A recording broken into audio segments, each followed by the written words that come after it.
प्यारे बच्चों नमस्कार। मैं Madhu Sharma, teacher from GMS Rajouri, आपका एक बार फिर से digital initiative by director school education Jammu की तरफ से स्वागत करती हूँ। प्यारे बच्चों, आज मैं आपके लिए फिर एक नई कविता लेकर प्रस्तुत हुई हूँ जिसका शीर्षक है ध्वनि। यह आपकी 8वीं क्लास की कविता है। आओ बच्चों मिलकर इसके बारे में समझें।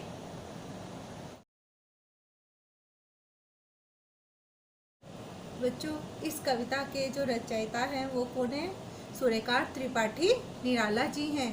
बच्चों, इस कहानी की व्याख्या या सार करने से पहले आओ हम उनके बारे में कुछ जान लें। बच्चों, निराला जी का जन्म 1897 ईस्वी में बंगाल के महिषादल राज्य के मदीनापुर नामक गांव में हुआ था। इनकी शुरुआती शिक्षा जो थी वो घर पर ही हुई थी। इन्होंने अंग्रेजी, संस्कृत और बांग्ला भाषा का ज्ञान घर पर ही लिया था। बच्चों, हिंदी साहित्य के अलावा इनकी दर्शन, शास्त्र व संगीत में गहरी रुचि थी। अपने निराले व्यक्तित्व के कारण ये हिंदी साहित्य जगत में निराला उपनाम से प्रसिद्ध हुए। बच्चों, कविता का सार करने से पहले आओ इसके कुछ कठिन शब्दों का अर्थ जान लें। बच्चों, पहला शब्द है हमारा मृदल। मृदल का अर्थ होता है कोमल या फिर सुखद। दूसरा है पात। पात का अर्थ होता है पत्ते। तीसरा है निंद्रित। निंद्रित का अर्थ हो गया नींद में। और चौथा शब्द है हमारा प्रत्यूष। प्रत्यूष का मतलब है प्रातःकालीन। और पांचवा आ गया हमारा कर। कर का अर्थ हो गया हाथ। तंद्रालस मीन्स आलसे। और सातवां है हमारा सहर्ष। सहर्ष का अर्थ है खुशी से।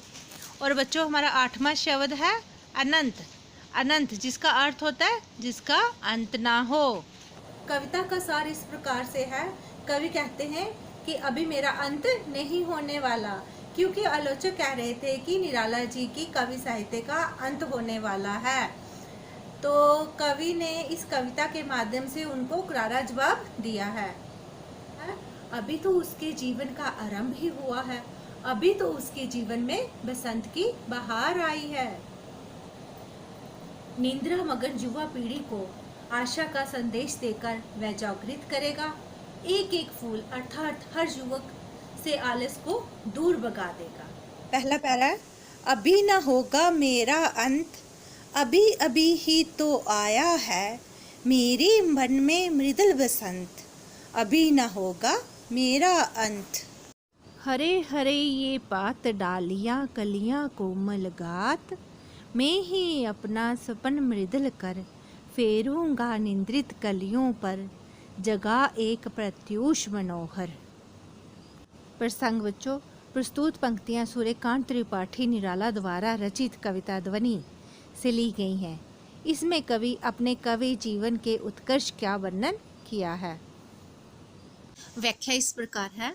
कवि अपने आलोचकों को जवाब देते हुए कहते हैं, अभी तो मेरे कवि जीवन का अंत नहीं होने वाला है।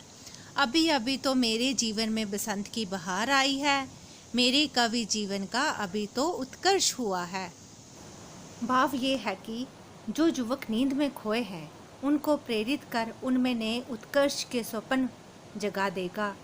उनके आलस्य को दूर भगा उनमें उत्साह का संचार कर देगा। अभी तो वह जवान है, यौवन की मस्ती से भरपूर है। अपने कोमल हाथों को इन कलियों पर फेर कर उनमें एक नए सुबह को जागृत कर देगा। विशेष हरे हरे और अभी अभी में पुनरुक्ति अलंकार है और कोमल कलियों में अनुप्रास अलंकार है। पुष्प पुष्प से तंद्रालस लालसा खींच लूंगा मैं, अपने नवजीवन का अमृत सहज सींच दूंगा मैं। द्वार दिखा दूंगा फिर उनको, है मेरे वे जहां अनंत, अभी न होगा मेरा अंत। बच्चों, प्रसंग है इसका। प्रस्तुत पंक्तियां सूर्यकांत त्रिपाठी निराला द्वारा रचित कविता ध्वनि से ली गई हैं। इसमें कवि कर्म का परिचय देते हुए कहता है कि सरलात्चा व्याख्या कि मैं एक एक फूल से आलस को खींच लूँगा, अर्थात आलस्य में पड़े युवकों के मन में नए जीवन का अमृत प्रसन्नता से भर दूंगा। जैसे बसंत के आने से लोगों के जीवन में एक नई उमंग का संचार होता है। बच्चों, इसमें विशेष क्या है? पुष्प पुष्प में पुनरुक्ति अलंकार है। खड़ी बोली का प्रयोग किया गया है। सहर शीर्ष में अनुप्रास अलंकार है। बच्चों, इसी के साथ हमारी इस कविता की व्याख्या जो थी वो खत्म होती है।